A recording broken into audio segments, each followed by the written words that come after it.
Problem है कि सारे बच्चे जो है वो 360 मार्क्स स्कोर नहीं कर पाते बायोलॉजी में जब पेपर पूरा एनसीईआरटी से आता है फिर भी।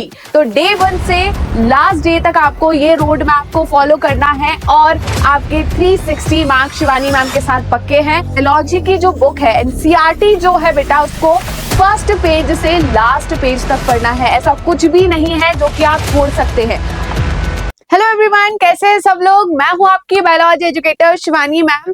तो मेरे सारे बच्चों ने अभी सोच लिया होगा, जिन लोगों ने सोच लिया कि हाँ थोड़े बहुत कम मार्क्स आए हैं हमारे नीट 2025 में तो हमें फिर से प्रिपरेशन करनी चाहिए, या जो बच्चे अभी 12th में आए हैं, 12th अपीयरिंग है और वो 2026 में नीट का एग्जाम देने वाले हैं और अभी वो सोच नहीं पा रहे कि हम स्टार्ट कैसे करें, राइट। हम बायोलॉजी में कैसे पढ़ें। तो मैम आज आपके लिए लेकर आई है बायोलॉजी का रोड मैप, जिसको आपको पूरे साल मतलब जब तक आप नीट की प्रिपरेशन करेंगे, जब तक आपका नीट का एग्जाम नहीं हो जाता तब तक आपको फॉलो करना है। तो डे 1 से लास्ट डे तक आपको ये रोड मैप को फॉलो करना है और आपके 360 मार्क्स शिवानी मैम के साथ पक्के हैं। तो हम बिल्कुल आज से स्टार्ट करेंगे कि हम कैसे 360 आउट ऑफ 360 बायोलॉजी में स्कोर करेंगे शिवानी मैम के साथ। चलिए जानते हैं शिवानी मैम ने ऐसा क्या लेकर आई है बायोलॉजी रोड मैप में, जिससे ये जर्नी जो है हमारी वो आसान होने वाली है और कैसे हम फुल स्कोर करेंगे, राइट। चलिए जी, तो देखते हैं हम आपको क्या करना है बेटा। बायोलॉजी में जो है आपको क्या क्या चीजें फॉलो करनी है, किस तरीके से पढ़ाई करनी है, ये आप आज जानेंगे। तो हम क्या क्या चीजें करने वाले हैं। बच्चे क्या करते हैं जब नीट की प्रिपरेशन करते हैं तो वो एक गलती करते हैं, वो सिर्फ केमिस्ट्री और फिजिक्स पे ज्यादा टाइम देते हैं। बायोलॉजी को ये समझते हैं कि वो तो थ्योरेटिकल सब्जेक्ट है, उसे हम आखिरी में कर लेंगे, लास्ट 2 मंथ में कर लेंगे। तो ये गलती प्लीज मत करना। जो ड्रॉपर्स है उनको बिल्कुल ये समझ में आ गया होगा कि ये गलती करेंगे तो हमारे जो सबसे ज्यादा स्कोरिंग सब्जेक्ट है, सबसे ज्यादा स्कोर कर सकते हैं हम मार्क्स जिसमें, वो हमारा छूट जाएगा। क्योंकि हम फिजिक्स और केमिस्ट्री में 360 दोनों को ऐड करेंगे तब हम 360 स्कोर कर पाएंगे, बट बायोलॉजी अकेले में हम 360 स्कोर कर सकते हैं। वहीं पर फिजिक्स केमिस्ट्री में 360 स्कोर करना थोड़ा tough as compare to biology. तो हम क्यों ये 360 मार्क छोड़े, हम 360 मार्क को पूरा पूरा ग्रैब करेंगे। कैसे करना है वो सारी चीजें देखना है हमको। डे 1 से स्टार्ट करना है बेटा प्रिपरेशन, बायोलॉजी को छोड़ना नहीं है हमें। सबसे पहले बेटा क्लास 11th और क्लास 12, देखिए यहाँ पर लिखा है house number 11th biology and house number 12th biology. मतलब हमें दोनों क्लास की बायोलॉजी की जो बुक है एनसीईआरटी है वो पढ़नी है। क्यों पढ़नी है भाई? क्योंकि हमारा जो नीट है इन्हीं दोनों बुक से आएगा, है ना, इन्हीं दोनों बुक से वो पेपर बनाएंगे। तो हमें 11th और 12th की एनसीईआरटी जो है अच्छे से पढ़ना है। अब मैम इसमें क्या पढ़ना है, सभी बच्चे तो एनसीईआरटी पढ़ते हैं फिर भी पेपर नहीं बनता, सारे बच्चे के तो 360 मार्क्स नहीं आते हैं। क्या प्रॉब्लम है कि सारे बच्चे जो है वो 360 मार्क्स स्कोर नहीं कर पाते बायोलॉजी में जब पेपर पूरा एनसीईआरटी से आता है फिर भी। तो देखिए बेटा आपको क्या करना है, इन कुछ पॉइंट्स को ध्यान रखना है आपके बायोलॉजी में। पहला, आपको बायोलॉजी की जो बुक है एनसीईआरटी जो है बेटा उसको फर्स्ट पेज से लास्ट पेज तक पढ़ना है। ऐसा कुछ भी नहीं है जो कि आप छोड़ सकते हैं। आपको फर्स्ट पेज से लास्ट पेज तक एनसीईआरटी पढ़ना है, first to last page. Okay, मतलब यहां पर हमें कवर टू कवर रीडिंग करनी है। हमें क्या करना है, कवर टू कवर रीडिंग करनी है। बेटा आपको एनसीईआरटी को हाईलाइट करना है। अब ऐसा नहीं है कि आप फर्स्ट टाइम किसी चैप्टर को लेकर बैठे हैं और आप हाईलाइट करने लगे उसी टाइम। क्यों? क्योंकि यहाँ पर आप गलती करोगे, आपको नहीं पता कि क्या यहाँ पर हाईलाइट करना है, आप पूरी बुक को हाईलाइट कर देंगे। तो हाईलाइट जो है मैम आपको कराएंगी, तो मैम के साथ आपको क्या करना है, एनसीईआरटी को हाईलाइट करना है, राइट। अब बच्चे जो होते हैं वो क्या करते हैं बेटा, छोड़ देते हैं। क्या छोड़ देते हैं? जब एक यूनिट स्टार्ट होती है तो उसमें कुछ इंट्रोडक्टरी पार्ट दिया होता है, वो हम छोड़ देते हैं। उसमें साइंटिस्ट के बारे में दिया होता है कि भाई ये साइंटिस्ट को क्या नोबेल प्राइज मिला है, इन्होंने किसकी डिस्कवरी करी है, क्या बोला इन्होंने, वो सारा पार्ट हम छोड़ देते हैं। स्टार्ट करते हैं हम कहां से? चैप्टर से। चैप्टर में भी उसका इंट्रोडक्शन पार्ट छोड़ देते हैं। कई बार ऐसा होता है बच्चा जो है इंट्रोडक्शन पार्ट छोड़ देगा और वहां से क्वेश्चन बन जाता है। तो आपको ये गलतियां नहीं करनी है। आपको सब कुछ यहाँ पर पढ़ना है, आपको साइंटिस्ट के बारे में पढ़ना है एंड आपको समरी भी रीड करनी है।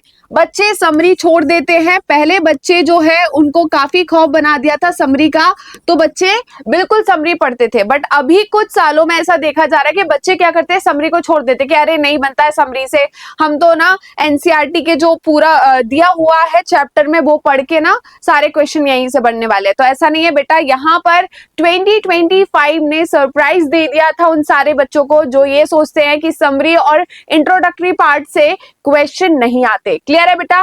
तो ये सब चीजें हमें किसमें करना है? एनसीईआरटी में करना है, 11th और 12th बायोलॉजी के एनसीईआरटी में। क्लियर है? उसके बाद हम देखेंगे क्या बेटा? Short notes. शॉर्ट नोट्स क्या है?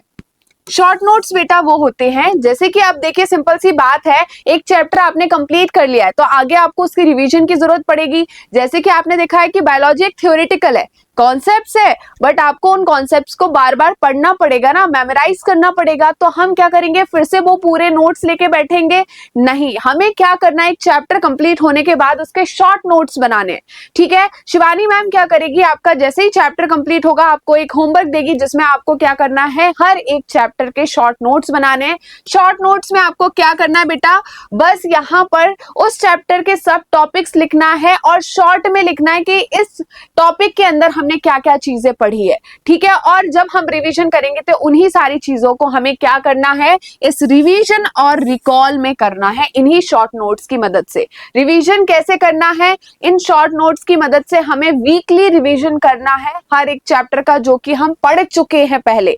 क्लियर है? रिकॉल क्या करना है, आपको 5-10 मिनट्स निकालने हैं हर एक सब्जेक्ट में से। बायोलॉजी में नहीं, फिजिक्स केमिस्ट्री में भी आपको 5-10 मिनट निकालने हैं और आपको सोचना है कि आज मुझे इस चैप्टर को इस 10 मिनट में खत्म करना है।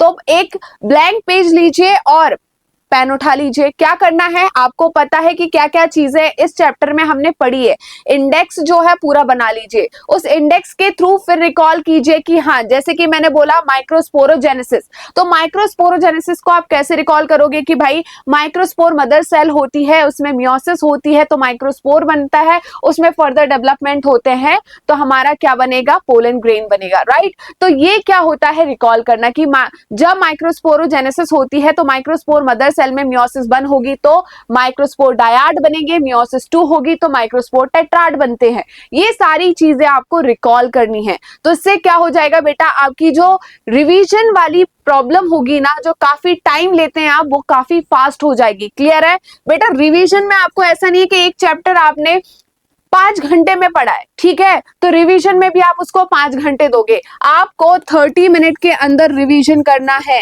कितना? 30 मिनट के अंदर पूरे चैप्टर का रिवीजन करना है। क्लियर है बेटा? चलिए, तो ये वाला पार्ट तो आपने समझ लिया। ये सारी चीजें बेटा मैम जो है अपनी क्लासेस में कराती है। ये सारी चीजें जो बच्चे गलतियां करते हैं मैम अपनी क्लासेस में बताती है। जो बच्चे मैम से पढ़े हैं वो सरप्राइज नहीं हुए होंगे इस क्वेश्चन को लेकर जो कि 2025 में आया है। क्या क्वेश्चन आया है 2025 में? 2025 में आया है कि which one of the following statements refer to reductionist biology. ये क्वेश्चन सभी के लिए नया हो गया था क्या? नहीं, जिन्होंने मुझसे पढ़ा है उनके लिए ये बिल्कुल नया नहीं था क्योंकि मैम ने इसके बारे में बताया था। क्या भाई, ये क्या है रिडक्शनलिस्ट बायोलॉजी? ये आप क्या बोलोगे, आउट ऑफ एनसीईआरटी है, एनसीईआरटी में तो दिया नहीं है बेटा। ये एनसीईआरटी में दिया है और मैम इसको प्रूव करके बता देंगी। क्या होगा इसका आंसर? जिन बच्चों को नहीं पता था उन्होंने नहीं किया, जिन्होंने सोचा ठीक है हम तुक्का लगा सकते हैं उन्होंने कुछ तुक्का लगा दिया होगा, बट जिन्होंने एनसीईआरटी अच्छे से पढ़ी है उन्हें पता है कि इसका आंसर क्या होगा। बताइए, ऑप्शन 1 राइट। क्या होता है रिडक्शनलिस्ट बायोलॉजी? इसकी डेफिनेशन क्या है? Physico chemical approach to study and understand living organisms. ठीक है, तो ये हमारा क्या है, आंसर है। मैम ये सारी चीजें बेटा आपको, जो आप गलती करने वाले हो आगे, वो नहीं करोगे, क्योंकि मैम जो है ये सारी चीजें इन तीनों बैचेस में पूरा पढ़ाएंगी। क्लियर है? ये बेटा मेरे 3 बैचेस है जो कि मैं ऑनलाइन लेने वाली हूँ। क्लास 11 के लिए है हमारा उद्गम बैच, ठीक है, जो कि स्टार्ट होने वाला है 26 मई से और एंड होगा 20 दिसंबर। क्लास 12 का बैच भी है जो मैं लूंगी, जो कि है तेजस बैच। इस तेजस बैच की स्टार्टिंग डेट है बेटा 26 मई और ये एंड होगा 20 नवंबर।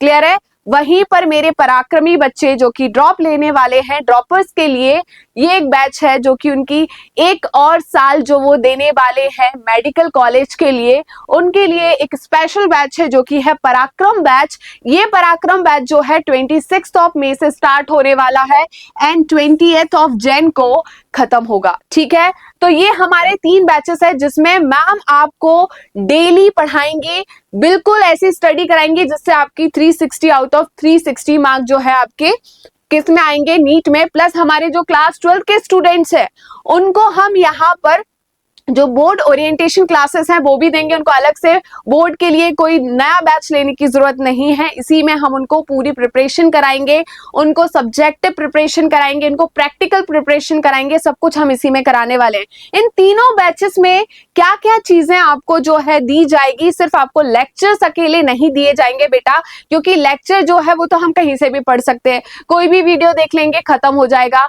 जो बच्चे ऑफलाइन क्लासेस जो है वो नहीं कर पा रहे हैं, तो हमने यही सोच के ये बैचेस बनाए हैं कि क्यों ना बच्चों को हम घर पे ही वो शिक्षा दे दें जो बच्चा कोचिंग सेंटर पे आके लेगा। ठीक है, तो हम वो सारी चीजें ऑनलाइन बैचेस में देने वाले हैं जो कि एक ऑफलाइन बैच में दिया जाता है।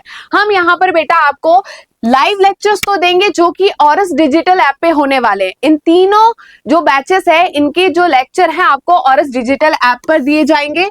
इसके अलावा आपको सिर्फ लेक्चर नहीं मिलने वाले, आपको डेली प्रैक्टिस क्वेश्चन जो डीपीपीज हैं प्रैक्टिस के लिए डेली क्वेश्चंस दिए जाएंगे, आपको स्टडी मटेरियल दिया जाएगा, आपको मेंटोरशिप दी जाएगी, आपको पूरा गाइडेंस मिलेगा कि बेटा आपको किस तरीके से पढ़ाई करनी है, आपको ब्लैंक स्टडी नहीं करनी है, आपको ऐसा नहीं है कि क्या पढ़ रहे हैं आपको खुद ही नहीं पता है। हम पूरा नजर रखेंगे हमारे बच्चों पे कि बच्चों की स्टडी कैसे चल रही है, कहीं वो डिमोटिवेट तो नहीं हो रहे, कहाँ पर किस सब्जेक्ट में किस टॉपिक में उनको ज्यादा स्टडी करने की जरूरत है, कहाँ उनको हमारी हेल्प लग रही है, वो सारी चीजों का ध्यान हम रखेंगे।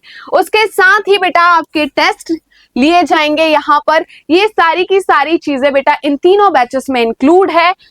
प्लस यहाँ पर इन सारे बच्चों को जो कि इन बैचेस में ऑलरेडी एनरोल कर चुके हैं उनके लिए फैब से क्रैश कोर्स स्टार्ट होगा और उसके लिए आपको अलग से कोई भी बैच जो है एनरोल करने की जरूरत नहीं है, आपको ये फ्री दिया जाएगा। साथ में बेटा आपके लिए फ्री एआई डाउट सॉल्वर जो है इसकी फैसिलिटी भी दी जाएगी जो कि अभी प्रोग्रेस में चल रहा है। तो बेटा ये सारी चीजें आपको शिवानी मैम और दूसरे जो टीचर्स है जो कि ऑरस डिजिटल ऐप पर आपको पढ़ाने वाले हैं वो सारी इतनी अच्छी से प्रिपरेशन कराने वाले कि आप बोर्ड भी टॉप करोगे और नीट में भी आपकी AIR रैंक्स आने वाली है। तो बेटा अब जो क्वेश्चन मैम ने आपको दिखाया था जो कि 2025 में आया हुआ है, ठीक है, कुछ बच्चों ने सॉल्व किया होगा, कुछ बच्चों को लगा कि ये तो एनसीईआरटी में दिया ही नहीं है, तो मैम प्रूफ करके बताएंगी कि एनसीईआरटी में ये कहां दिया है। देखिए बेटा ये एनसीईआरटी में कहां दिया है, हमारी यूनिट 3 क्लास 11th बायोलॉजी। देखिए यहाँ पर मैंने आपको बताना है कि नीचे से 4th लाइन देखिए जरा, दिख रही है कि नहीं दिख रही? देखिए यहां पर दिया है this physico chemical approach to study and understand living organism is called reductionist biology. अब जो बच्चे ये बोल रहे हैं कि आउट ऑफ एनसीईआरटी है, क्या ये आउट ऑफ एनसीईआरटी है? बिल्कुल नहीं है बेटा, ये एनसीईआरटी में आपका दिया हुआ है। तो बच्चे इसको तो छोड़ देते हैं, इसको पढ़ने की क्या जरूरत है मैम, इसको तो हम पढ़ते ही नहीं है। क्या अब ये गलती करोगे? 2026 में क्या आएगा उसकी पूरी स्टडी मैम कराएंगे आपको इन सारे बैचेस पे, क्योंकि हमें पता है बेटा बच्चे कहाँ गलती करते हैं, हम वो गलती आपको 2026 में बिल्कुल नहीं करने देंगे। क्लियर है बेटा? इसके साथ अभी देखिए आपको ये जो चीज है हमारे जो साइंटिस्ट थे उन्होंने इतना काम करके गए हैं, एनसीईआरटी में उनके बारे में लिखा है, तो आप वो चीजें कैसे नेग्लेक्ट कर सकते हैं। तो हमें ये सब भी पढ़ना है, क्लियर है। हमें साइंटिस्ट के बारे में पढ़ना है, उन्होंने क्या स्टडी करी है वो भी हमें पढ़ना है, क्लियर है। मैम पूरी आपको लिस्ट बनाकर देगी साइंटिस्ट की, उनकी स्टडीज क्या है, उनके प्रिंसिपल्स क्या है, सब कुछ आपको देने वाली है मैम, क्लियर है। नेक्स्ट बेटा, यहां पर समरी को आपको बिल्कुल भी नेग्लेक्ट नहीं करना, समरी से क्वेश्चन बनते हैं, क्लियर है बेटा। प्रॉपर आपको हर एक चैप्टर के एंड होने के बाद समरी को अच्छे से रीड करना है। तो ये सारी चीज हम बायोलॉजी में फॉलो करने वाले हैं। तो मेरे सारे स्टूडेंट्स ये सारी चीजें फॉलो करने वाले हैं कि नहीं, जल्दी बता दीजिए। तो बहुत जल्दी हम मिलेंगे, तब तक के लिए बाय बाय, थैंक यू।